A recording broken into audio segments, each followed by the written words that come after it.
that you picked me to do this. No problem. You know what I'm saying? You the first person I'm doing video version. And that shit crazy because you doing it. But I'm a fucking legend. Like I ain't just no person. You know what I'm saying? Now that I'll give myself. I'm a fucking. We're gonna be interviewing Treizdope. It's your boy Treizdope, man. Do the shit for bread and meat. If I don't win and I don't eat, you know what I'm saying? And I'm hungry all the time. So man, I just want to say thank you, Neo, for, you know what I'm saying, getting me on your platform or whatever. This is dope. You know what I'm saying? I hope we can do more interviews and link up and do more stuff in the future. You know what I'm saying? Yeah, you know, more things are definitely gonna be happening soon. Yup. So to anybody that don't know who Treizdope is, how do you want to introduce yourself? You know, for everybody that don't know you. Well, I'm Treizdope. You know what I'm saying? I'm basically just me. You know what I'm saying? I used to go by the rap name EMS. I was a battle king. I rapped for a long time on the underground scene. Worked with some of the best underground rappers in Chicago. I started performing at 606 Subterranean Open Mic. It's the longest going open mic in the world. We got an anniversary coming in November, but long story short, it was somebody else who had the name EMS. And they ended up basically trying to sue me because they had the name copyrighted or whatever. And I was thinking about it. I was at one of my friends up north, and I was thinking about, like, man, what should I change my rap name to? But since me being the third, you know, my nickname was Trey. Growing up, my whole life, my nickname was Trey. So my homie just told me, he was like, well, Trey is dope. And I was like, yeah, basically I'm just dope enough being myself. I don't have to be EMS or make up an alter ego or something like that because I'm just dope enough just being me. And it's and you know, I'm a big Dragon Ball Z fan. So instead of using S as the is, I put a Z in the middle. Just because I look at myself like an extension, like as far as like my flow. Yeah, like you ever seen those speeded up scenes where they'd be fighting them and it'd be like the punches and the kicks would be going real fast? Yeah. That's like how my punchlines is in my music. So I took the style of them, of their animation, and then emulated that into my flow. So that's why I picked the Z in the middle. Okay. And that's what made me who I am. Treizdope. And I've been doing music, like I've been rapping and doing music all my life, but I really started taking it serious like about 2 years ago. I spent the whole year just recording as much as I could and, you know, doing showcases and, you know what I'm saying, thanks to United Masters, I was able to release a massive amount of music, start my own company, and I'm just going to school now at IMS just to basically, you know, give my songs more radio play, give me my own radio show, and get a television platform for my videos and my peers in Chicago, because I feel like it's not a platform that just caters to Chicago hip-hop. You know, we have Walla Cam and things of that nature, but that's more like house music, dancing and performing. I'm saying as far as like 606 TV being a platform for the culture, being a platform for clothing, being a platform for artists, mainstream artists, up-and-coming artists, just Chicago, not nowhere else. You know what I'm saying? Just basically here what we're doing here, because if you look at it, like the drill culture has taken over. Everybody doing drill music around the world. You know what I'm saying? But in Chicago, I don't want people to feel like they have to be a drill artist to make it in the industry. So I want to make 606 TV as an outlet to where we can show different things in our city besides what people see. Right. Facts. Okay. Man, the next question is, what's 3 songs you had that might hook anybody that's new listening to you? What's 3 songs you had that might hook them in? Alright, I got this one song that I put out. It was on the first album that I released this year in January. It's called Get Busy. You know what I'm saying? It's got a Bob Marley sample. And I feel like that's one of the songs that you could really, you know, the beat is infectious, it's nice, it's a reggae sample. It's really dope. It's a party track, and it's one of the songs that when I first made it, I was confident, like, okay, yeah, I could do hits. You know what I'm saying? Shout out Cole Bennett. I shouted him out on the song. I'm really supposed to really be doing the video with Lyrical Lemonade to it. But long story short, I feel like Get Busy is one. Then, cause I put my heart and my soul into all my songs. I got an album called Streets on Fire, and I got a song on there called Stay Dangerous. That's another song on one of the albums that I dropped on April 20th, and it's like a really dope song. This song, The Blender, that's on there too. You know what I'm saying? And you said 3 songs, right? Yeah. Yeah, those 3 to just have an introduction to my style. Okay. But all my songs though are fire. I'm not gonna sit here and be like, that's the reason why you interviewing me though. Cause, for real. You know what I'm saying? But I got a question for you. What's up? Out of those songs that I sent you, like which song did you like the most? Man, the one I put on the pre-radio, Better for Worse. For Better for Worse, yeah, that's a song I want to do a video too. So that's another one too. I know you said 3 songs, but that's another one too. For Better or Worse is dope, and I like it because it's not corny, but it don't have cursing in it. Yeah. So I could take it anywhere. Like I could perform that song at church, I could perform that song at the school, Bulls games or whatever. Yeah. And it don't sound corny either. Yeah. You know what I'm saying? And that's everything that's true. Like as far as like 606 and meeting Kanye West and all of those things that happened to me in that song, like that's real. You know what I'm saying? But I didn't never want to tell people this because I ain't have no way of explaining the story. But I just kept it real, raw and short. You know what I'm saying? Okay. Now, with an artist, you know, as legendary as you is, I'm sure you got some kind of releases or events coming up. Yeah, basically, I wanted to do like 10 albums this year. You know what I'm saying? Because I felt like I've been behind in the music industry for so many years, and I'm not actually with a record label or mainstream label, so I have to have an edge on mainstream artists. Right. And my edge is that I can drop whenever I want to. See, these artists can't drop whenever they want to because they have contractual agreements with the record labels that they can only rap about certain things, say certain things, do certain things, and have a certain image. Now, with me being with United Masters, I control my masters.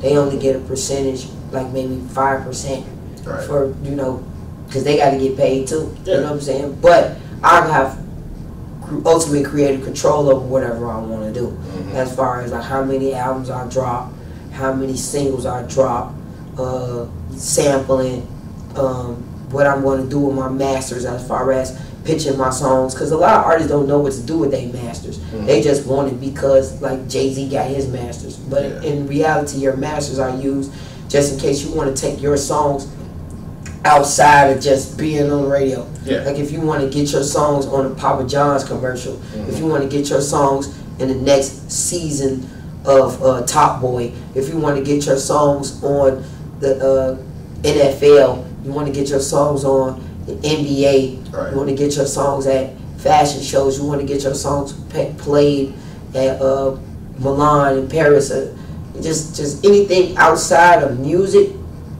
that you can make money with your songs. That's what your masters are for, and your royalties are what you get paid for to perform. You know what I'm saying? Like you get a royalty check for performing at the House of Blues because they're a licensed, accredited place where artists can get performed. So a lot of independent artists don't know these things. So I feel like before you even become an artist, or before you even drop some music or record some music, you gotta know the business of what you want to do with your music, because a lot of rappers and artists' ultimate goal is to sign to a record deal and to get a record deal, and they feel like that's gonna make them famous and rich. But it's a lot of artists, like it's millions of artists signing record deals, and people don't know who these artists is. There's people every day that come on MTV at 3 o'clock in the morning, and you don't know who these people are because they're on MTV at 3 o'clock in the morning. And who sits up and watch MTV at 3 o'clock in the morning? Besides like inmates and like people don't have no life. You right. So yeah, man, the music business is to make money. It doesn't matter if you signed or not. You can make money. Chance the Rapper Channel is one of my close friends, and he's a perfect example of somebody who never signed a record deal, but made a substantial amount of money off of merch. He never even sold a record. If you look at all his music, it's free. Yeah, but he gets paid off of Apple Music endorsements He gets paid off of his merch. Yeah. You know what I'm saying? He gets paid from shows. You know what I'm saying? I went to see Channel at a show. Him and his dad, they booked the Chicago Theater. And 40 people came. This is when acid rap first came out. And 40 people came. Like, this is the Chicago Theater. 40 people came. And he wanted to give up rapping and quit. But I told him, like, man, it doesn't matter if 40 people here or if Jay-Z's here. You know, still kill it. And now you look at him 10 years later, he's still relevant in the music hip-hop scene in Chicago and all over the world. He's going to Africa, doing amazing things. So, to get back to the question that you asked me, though, as far as, like, the aesthetic of where my music is going, I'm coming with something called Pain and Fury. You know what I'm saying? Because I feel like the more music I put out, the higher I get, the harder I feel like I have to go. And as far as, like, my aesthetic being stuff like kung fu movies or anime cartoons or whatever, I feel like Pain and Fury, like Fist of Fury, that was some movie that changed my life. You know what I'm saying? Like, Bruce Lee is another person that, because I don't compare my style to, like, rappers. I compare my style to people like Mike Tyson, like Bruce Lee, like Michael Jordan. Like, so if you was like, who would you compare your raps to? I compare my raps to Kobe. You know what I'm saying? They're like, whoa, wow, that's different. You know what I'm saying? Because I feel like there's no rapper in Chicago that's in my lane. You know what I'm saying? So Pain and Fury is basically like a readaptation of some of the pain and fury in my life, and it's just me releasing this. Because I feel like now people know that I'm nice, they know I can rap, they like my music, they know I can perform, they know I can freestyle. Now that I got your attention, let me get into depths of really things that happened to me. Let me tell y'all about what happened to me when I was in prison. Let me tell y'all about what happened to me on the streets. Let me tell y'all about what happened to me when I got shot 11 times. And it's just releasing this pain and fury into testimonies. And I'm getting more features on there too. You know what I'm saying? Because that's another goal that I want to accomplish. I want to have more features with artists in Chicago. Like, I got features with artists like Rick Ross and Jadakiss and things of that nature. But that's cool, you know what I'm saying? But I really want to work with artists that's coming up in Chicago. So if any artists see this interview and they want to jump on these projects, they can. And that was the goal, to drop 10 albums this year. You know what I'm saying? Just so people, when they look up my name, they can have a real body of music to listen to. Like, now I got fans in Japan, and I got fans in Norway, I got fans in Ukraine, and things of that nature. And all they listen to is me. They don't listen to nobody else. You know what I'm saying? So now me dropping this volume of music like this helps you build a cult fan base. Because you got to have a cult fan base before you can even take over the world. Like, Kendrick Lamar got famous because he had a cult fan base. The Wu-Tang Clan was able to take over the way that they did because they had a cult fan base. And that's why you do mixtapes. That's why you put out albums, to build a cult fan base. Everybody just think they're going to be so hot that they drop a couple songs and go straight to the top. But before you even think about that, you got to think about who's going to like your music.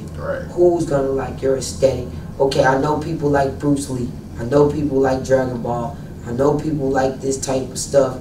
And I had to fight all my life. You know what I'm saying? So let me incorporate this into what I'm doing with the music. Shout out to the Wu-Tang Clan. I think they really influenced me as a kid to really like rap and be myself. You know what I'm saying? Be able to practice martial arts and rap. And a lot of times people might say, oh, he trying to be like Wu-Tang. I'm not really trying to be like Wu-Tang, but they influence my music. Like, everybody got somebody they influence them. Like, Jay-Z influenced people, Nas influenced people. You know what I'm saying? You don't have to actually look or sound like them, but you know what I'm saying? It's just like different fighting styles. Just because you do jiu-jitsu, I might practice Shirin-Ji Kempo, but it's all martial arts. It's all the same umbrella. You know what I'm saying? So And as far as like events coming up, I got some real dope shows coming up. But what I want to do is like all the venues, because you know I've been performing at every venue in Chicago, from Joliet to the Forge, all the way up north to Safari Lounge, and all these different venues and all these different places. The management, security, all these people, they rocking with me. So instead of paying the promoters to perform and open up for other acts, I was trying to get artists for us to come together and book these venues on our own and sell our own tickets on Eventbrite. You know, I got over 20 venues in Chicago that I performed at, where I made personal relationships with the owners. And I'm not trying to X the promoters out, but I want artists to know that we can do this on our own. As far as independent artists, we don't have to pay money to open up for our artists because they more established than us. When we can sell our own tickets, promote our own stuff. I feel like if you got 1,000 followers on Instagram, you can get 30 people to come to your show. Minimum. Yeah. Minimum. So I'm trying to find artists that's basically on the same level as me, get 5 of those artists, and then get 5 up and coming artists that's willing to invest. And we put that together and we build like our own cult fan base. And we make some money, because that's how we make money. And then some of those people might have friends in Minnesota and they show the people some of their music, and then those people got people they know in California, and then that's how it spreads like wildfire. So that's basically what I'm doing, trying to get these artists lined up together. You know what I'm saying? And if I could get 10 artists to come with $25, you know what I'm saying, it beats me having to pay $500 by myself and do my own show by myself, and then I still gotta find artists to come and open up. I still gotta find other artists to headline. You know what I'm saying? Rick Ross not just gonna headline the show by himself. It's gonna be Rick Ross, Lil Baby, and Meek Mill or something like that. No one. And then a lot of times, like these music festivals is what's popping right now, like Lollapalooza, Summer Smash, things of that nature is what's popping right now. That's what people making their most money off of. In the industry, that's what people make their most money off of. Performing, music festivals, award shows, things of that nature. So I'm trying to bring that same aesthetic to Chicago and show artists that we can independently do this. You don't need a record label to do this. You don't need a record label to get you on MTV. Not now. Right. You know what I'm saying? Because they have things like DistroKid and United Masters to where, you know, you can stream and do everything. And then say I do 30 interviews like this. People are going to see it. People are going to come and see you, Neil. And there's people who don't know about Trey. They're going to start messing with me, bro. You know what I'm saying? And just like you, like other artists who don't know about you, they going to see this interview and be like, man, Leo, this is dope. I like this setup. I want to do an interview with Neil. And vice versa. Right? So that's where I'm going as far as with the shows. And on December 23rd, I have a show in Detroit. It's going to be one of the dopest shows of my life.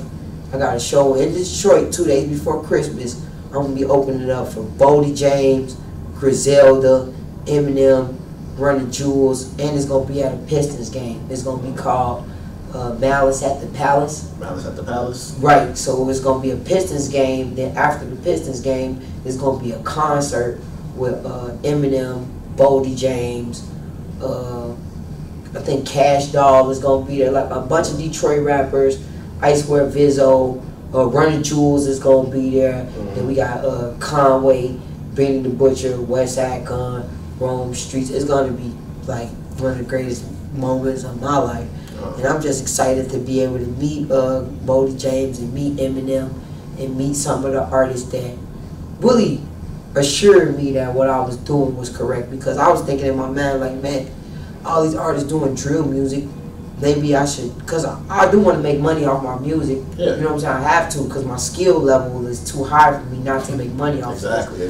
But I was thinking in my mind, like, should I be doing this type of music because this is what's playing on the radio? But I'm like, no, people like different stuff. It's like if you give a person chicken every day, chicken every day, chicken every day, I might love chicken, but I'm not gonna keep eating chicken every day. It's not gonna taste the same. I might want turkey one day. Right. You know what I'm saying? I might want.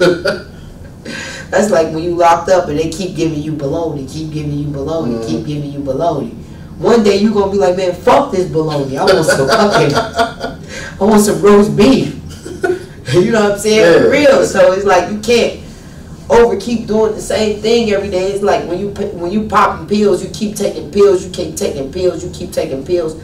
You're not getting high anymore. It's like only the pills can only get you so high. Right. You know what I'm saying? Now, when you get to a point where you're taking 4 or 5 pills a day, you're not getting high anymore. You're really overdosing. Yeah.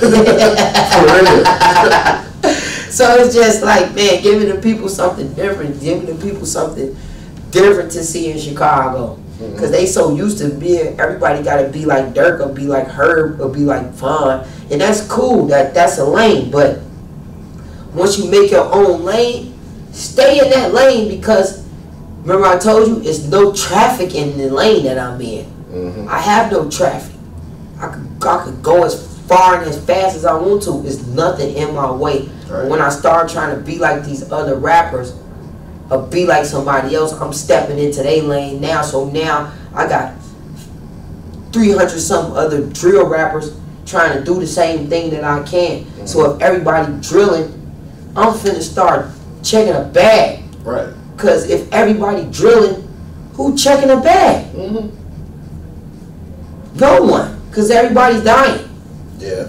You feel me? And you can get paid off a dead person, but it's a fact. What you live by is what you die by. So you want to die rich or live wealthy. Because you can die rich and they will come and take everything from you.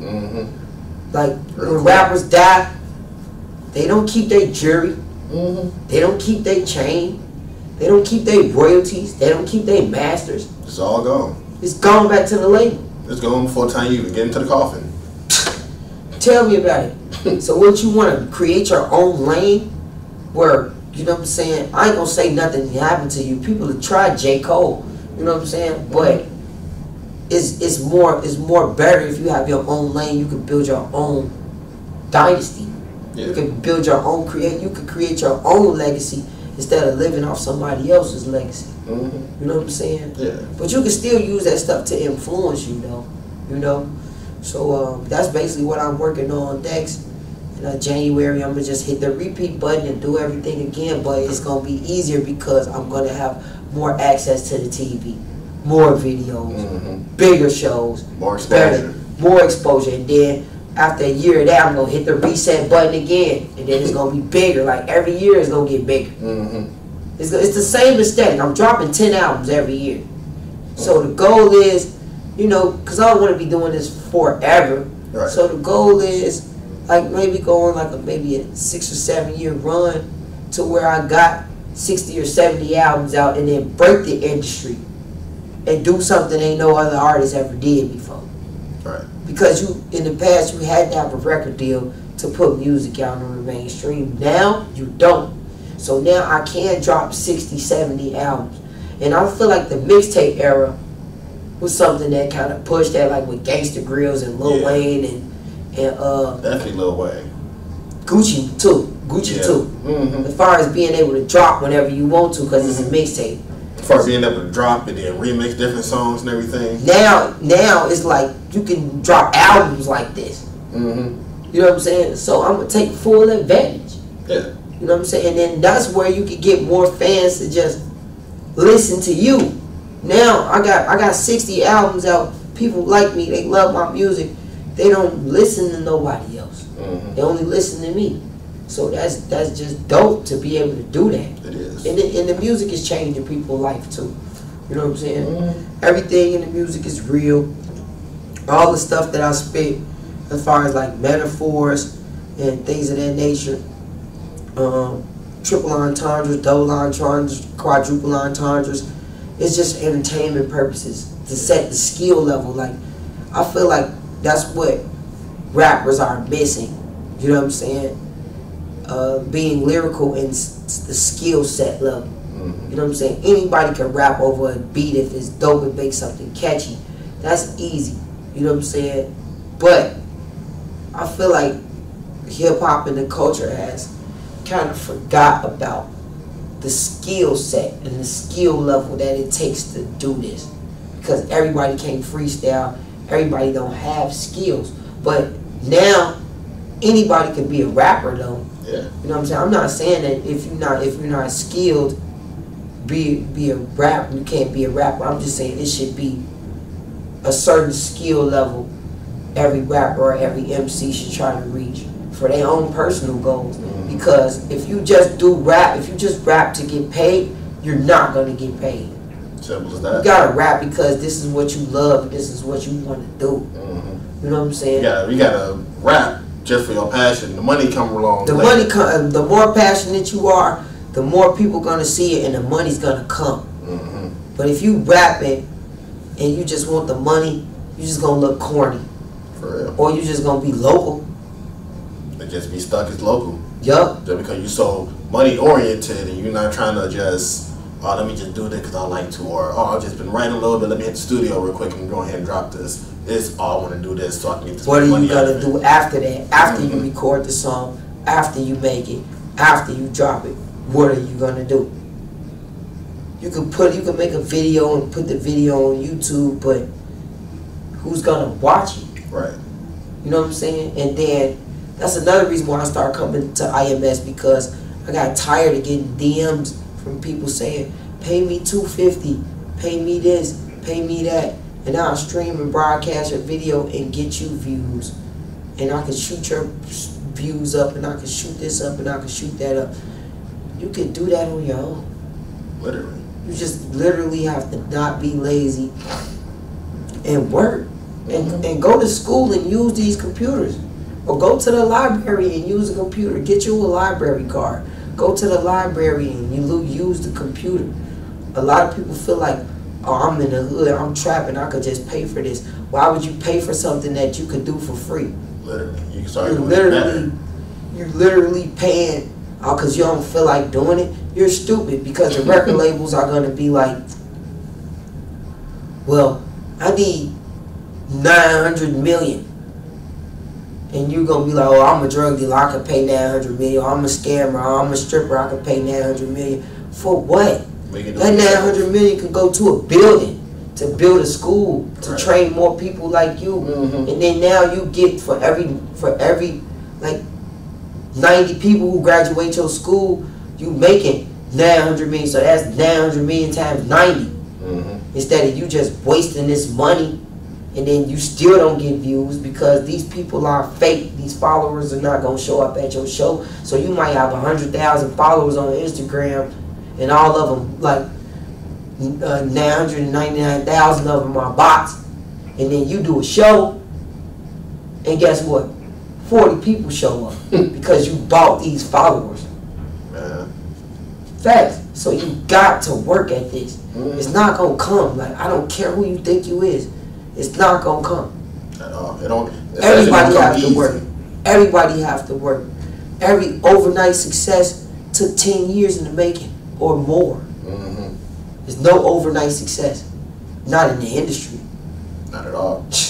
Especially if you trying to stick to just one little like path, I'm just gonna rap and I'm gonna make it big. You need to think a little more bigger than that. Yeah, and then it's like this, the music industry, we know because we working in the industry, it's 99% business and 1% talent. So if you don't know the business, you're gonna get screwed. You're gonna pay $3,500 for a video that costs $200. And then you see it and you like, this is a $200 video, but you didn't gave the video dude $3,500. That's your fault. You're stupid. You could take that $3,500 and buy your own camera and pay for some classes and learn Adobe and make your own videos. Oh, I don't feel like doing that. Well, you don't feel like making no money. You don't feel like being successful. You don't feel like getting rich. You don't feel like feeding your kids. You don't feel like eating a steak. Because I don't understand how people be feeling like they can get what they want with their music, and then they don't want to do what it takes to do that, and then they have these people, these promoters, and these talent scouts, and these A&Rs, and these people, they finesse them. Like a lot of labels now, they say, well, in order for me to sign a record deal, I need a person to have 1,000 subscribers, 1 million followers, and you know what I'm saying, a million views on YouTube, and then we assign you. Well, if I have all of this, what do I need a record label for? Right. It's all you already achieved what you was doing on your own. You kept the same momentum still going. So why do I need a label? Why sign for just a big money bonus that you gotta eventually pay back? Because anyway? views and followers and subscribers don't equal money. It don't equal money. Shows equal money. Sales equal money. And it's harder in the industry now because it's streaming. So you only get so much cent for your streams. But you still get paid off radio play. If I'm doing a show in Chicago, how are people gonna know about it if I only got 1,000 followers and I'm not on the radio promoting this? I don't have people like you coming to my show promoting this. Right. I don't have people from my school coming to my show promoting this. I don't got Blizz playing my songs on the radio. How am I holding it down for my city and my songs is not on the radio? Right. That don't make sense. You mentioned that you do like shows and performances everywhere. What's the best place you performed at that you had like good energy from the crowd? I feel like the Forge in Joliet. Yeah. I performed there with Put the City on. I won the hottest song competition. I got a song where I won with Rick Ross. And I feel like that was like one of the dopest performances that I did, as far as like the crowd reaction, as far as like the song, the energy that I had. The venue was awesome. Like if you ever been to the Forge in Joliet, the stage is amazing. And another one of the best places that I performed too, I would say the Promontory. Shout out Boom, shout out Nia. They had the Open Stage Festival, and I got to perform in Volume 1 and Volume 2 of the Open Stage Festival, and it was a dope way that I could rebrand myself and get more people in tune to what I was doing. You know what I'm saying? As far as me taking a hiatus, because that's the worst thing you could do in the music industry is take a break. Yeah. That's the worst thing you could do. I learned that the hard way on all things I've You gotta keep going no matter what. I don't care if your grandma died. I don't care if you get hit by a train. Shout out to Metro Flacco. One of my close friends who rap, he got hit by a train and kept going. Man. So I don't care if your brother dies, your uncle dies, because the people in the industry, they not going to care about that. The industry is cold. They not going to care about if you got cancer. They not going to care about if you got diabetes. They not going to care about if you sick. They not going to care about if you don't have nowhere to live. They not going to care about if you don't, they don't care about none of that. Yeah. They care about if you want to make money. That's it. To change your situation, to pay for this. You know what I'm saying? So if you're like, oh man, I stubbed my toe. I tore my ACL. I got a wire in my jaw. I can't rap. You know what I'm saying? Like, shout out to Kanye West. That's my inspiration. The man had a wire in his jaw and did an album. So you can't make no excuses. You know what I'm saying? So shout out to Boom and Nia for setting that up and letting me rock at the Promontory. Make sure y'all go to Open Stage Festival. And Open Stage Festival was dope. I had a manager named Denise.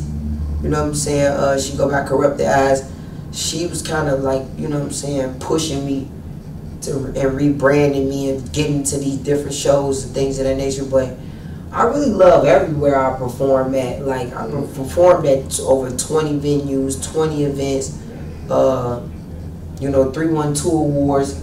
They kind of helped me. You know what I'm saying? I mean, everybody in Chicago really feels like they behind what I'm trying to do, but I'm not gonna lie to you, the music is hot. Like if it wasn't hot, then you know what I'm saying, I'll have to pay for all of this. Yeah. For real. Yeah. And then people say like, Trey, how are you getting this? How are you getting that? How are you doing this? How are you doing it? Cause the music is hot and I'm going hard with what I'm trying to do.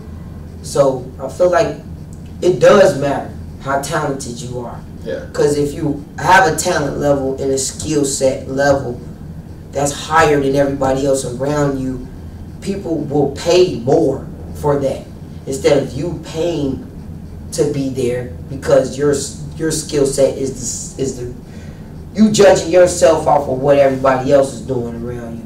Yeah. Instead of looking at what everybody else is doing around you and figure like, how can I beat them? Right. Like Goku, you know what I'm saying? He was a person that was like, you know what? This person was my granddad. He died.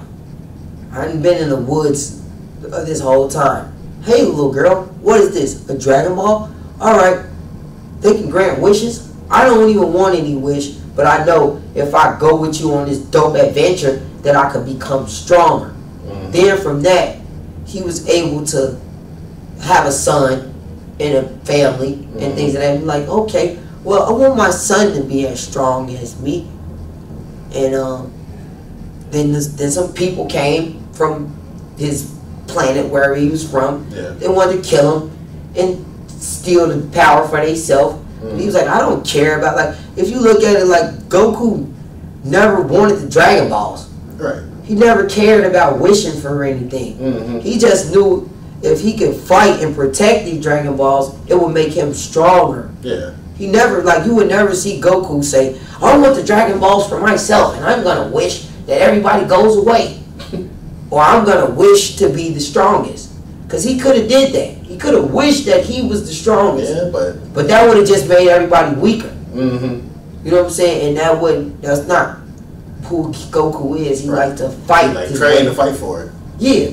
You don't want to hand it to him on a silver platter. Yeah, because that's what he gets a thrill from. He gets a thrill from fighting these gods. You know what I'm saying? Yeah. Right. So it went from a little boy wanting to become stronger to a man actually becoming a demigod and fighting gods of destruction. You know what I'm saying? And no one can match his power type shit.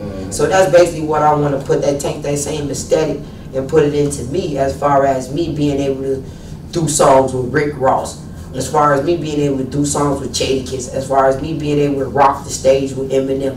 I'm not famous. I'm not a celebrity. You know what I'm saying? I'm just me, bro. And I feel like if you're dope, the world is gonna recognize it. And just like my homie G Herbo said, shout out to G Herbo, he said it like everybody get their moment and their time to shine. And if you don't go hard, you never get that. And then sometimes it don't be your time. So if you grind for it and you wait for it and you work hard in it and you pray for it and you do everything that you can to do it, it's gonna be your time, bro. You're gonna be doing movies, you're gonna be doing documentaries.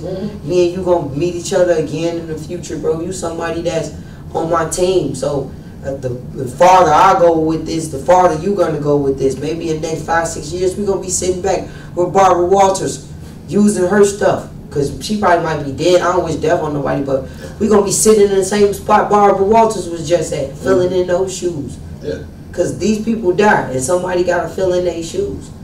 Somebody got to pick the torch up and keep it going. So that's what we're trying to do, because, you know, that's our destiny. And then this is what we like to do, bro. Yeah. This is what you like to do, bro. This is what I like to do, bro. So trust me, if I didn't like interviews and I didn't want to be a rapper and I didn't want to do this, I wouldn't be doing it, bro. I would still be standing outside doing what other people want me to do. Or doing what I thought was cool. You know what I'm saying? But if you're doing what you want to do, that's the coolest part about being you. It is. Do what you want to do. That's what makes you cool. Being able to do what you want to do and be who you want to be. That's what makes you cool.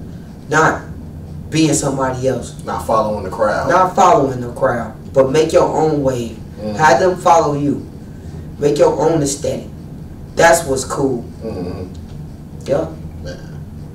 Alright, so another question I got. Does anybody want to give a shout out to real quick? Oh yeah, I want to give a shout out to SKA, Sam I Am, shout out to Payroll, shout out Tales of the City, shout out to Epiphany Tiffany, Miss Red Valet, Shout out to Falair Carter. Shout out No Try Do Sincere. Shout out Clever Cyphers. Shout out Ryder from Juggernaut. Shout out Mike and Vic from Leaders. Shout out Rashid. Shout out Common. Shout out Lupe Fiasco. Shout out Jim Stones. Shout out my mama. Shout out my daddy. Shout out my granny. Shout out Mary. Shout out Illy. Shout out, man, if the list goes on. So many. Shout out Shot Blizz. Shout out Joe Rilla. Shout out Spiller. Shout out Rockio. Shout out Nia. Shout out Boom. Shout out Big Money. Shout out, man, I got so many shout outs, bro. I should have wrote it down, bro. But just shout out everybody in Chicago that's been helping me along the way. Shout out Dane. Shout out Team First. Shout out Cool Keith. Shout out Cool Hurt. Shout out Rick Ross. Shout out Maybach Music. Shout out Jadakiss. Shout out United Masters. Shout out Power 92. Shout out Kim Folks. Shout out Jamaican Blazing Chocolate. Shout out Miss Ari. Shout out Miss Boss Lady. Shout out Chuck. Shout out Oz on the Radio. Shout out DJ Ferris. Shout out DJ Phantom. Shout out DJ Mafia the Rebel. Shout out, man, it just, the list goes on, man. Shout out K Love. Shout out Phenom. Shout out MC School. Shout out Milo. Shout out, man, the list goes on, bro. I got so many shout outs. Shout out my daughter. Shout out Karen. You know what I'm saying? Shout out Aisha. Shout out, like, just shout out Sincere. Shout out D Money. Shout out B-Dot. Shout out everybody. Shout out Cooking Soul. Shout out Alchemist. Shout out C Freshco. Shout out Misoji. Shout out Asumi, Asune, everyone in Japan scream our music. Damn, man, it's man, I could be here for like days shouting these people out. But yeah, man, shout out everyone, and most of all, shout out my hometown, shout out Chicago, shout out my block, shout out everybody on 90th, shout out Lil Bro, shout out Malcolm, shout out Sam, shout out Michi. Shout out Tony. Shout out Malik. Shout out all my homies that in passed. Man, the list goes on, man. I can't even think. Shout out Van. Shout out my brother. You know what I'm saying? Shout out Young. Shout out my cousin. Shout out my Uncle Paul. Shout out my Uncle Eric. Shout out Cherry. Shout out my Granny, the Granny. Shout out my cousin Mary. Shout out my cousin Debbie. Shout out my cousin Hashim. Shout out his family. Shout out my uncles, my aunties. Shout out my whole family. Shout out Jeremy. Shout out Tench. Shout out everybody, man. Shout out Winterface. Shout out my Aunt Sharon. Man, this really emotional because I got so many people that I need do shout outs for, man. Yeah, that's why I love like giving like whoever I interview, either currently, in the past, future, just so they can like take a step back and realize who's all on their team and everything. Let them know everybody that got your back, and you announcing them, saying it out loud. Now, shout out Cermak, shout out Drip God, shout out Lamar, shout out Seaball, shout out my Uncle Dale, shout out Lil Shaky, shout out Samaje, shout out Ambi, shout out Millie Mango, shout out, man, I'm telling you, bro, I be sitting here all day, but shout out my friends, shout out my family, shout out Malcolm, shout out Webb, shout out just everybody, DJ Fonz, shout out, man, just everybody, man, shout out Ken Solo, shout out DJ Lost in the Sauce. Shout out Norman Rockwell. Shout out Roger from Juggernaut. Man, shout out Benjamin, my sneaker dude. Shout out Virgil. Just everybody who had an influence in this. Akira Toriyama. It just goes so deep into the influences and people that I have in my life that's pushing me, that want me to go. Shout out to Kahari. Shout out to Platinum at Iridium. Shout out to Nowhere. Shout out to Lost Cause. I was just at his birthday party last night. It was amazing. Shout out to Spenzo. Shout out to Young Philo. Shout out everybody from Airwell Spot. Shout out Billy Bucks. Shout out Famous Dex. Shout out Dex Osama. Shout out Lil Zay. Shout out, man, it's so much, bro. It's so much, bro. Shout out Cece. Shout out Hard Knock Chapo. Shout out Hard Knock. Shout out Guapo. Shout out, man, it's the list goes on, bro. But if I left you out, please don't cuss me out. Please don't get mad at me. Please don't be like, Trey, why you ain't shout me out? You know I'm gonna shout you out. But most of all, I want to shout out my daughter. You know what I'm saying? Shout out to Natalie. She really helped me change my life. I want to do something better for myself. Having a child, having a kid. You know what I'm saying? That's the main person that this is for. This is for my kid. You know what I'm saying? All these dope bars, all these dope videos, all these dope interviews, all these dope freestyles. These is for my kids. And I was gonna ask you, do you mind if I do a freestyle for the interview? All right. So I'm gonna do something real special for you. Hey, look. Okay. Listen. Yo, shout out my boy Neo, trying to beat the Matrix. You are now tuned with the motherfucking greatest. You niggas the fakest. Mirror, mirror on the wall, tell me how we made it. Now I'm trying to see my reflection, perfection to the fucking note. Just like I dropped the beat, I give the streets hope. Put a rope on his neck, watch him hang, watch him lynch. You say you want that drip, you ain't even got a pinch. I hit him with a dash like Mrs. Oh, I'm just seasoning. Give him more reasoning while my heart freezing in. But I'm blowing up like Freezer. Nas ain't the only one fucking with the ether. Wally and Miss Cleaver, give them the meat cleaver. Niggas, they can't see us. Haters, they won't be us. Yeah, it's just a glitch in this shit. We getting rich with this shit. I tell them fish for this shit. Like Peter, that's from the Bible. Do it for survival. Going west like Fievel. Coming back for the title. Got them leaning like Eiffel. Taller than fucking towers. They want the Babylon, but money comes with the power. Power comes with respect. Yeah, you writing your check. Disconnect from your neck. Now I'm leaving headless on sets like the Horseman. But you know we facing the apocalypse. I'm talking shit poetic every time I come to fucking spit. They know they want to start and finish him. Flawless victory. Everybody in my city wins. Yeah. Streets of fury when I spit the rage. Final phase. Put that footwork on the final stage. I'm the final boss. Psycho crushing on the mic. M. Bison, Mike Tyson. Hit him with the left and right. I'm bar off when I stretch with my fucking reach. These niggas want to talk till I'm knocking out some teeth. Yeah. That fury shit coming real soon, you know? The first person I had that do a freestyle on here. Facts, I got to. I'm Treizdope.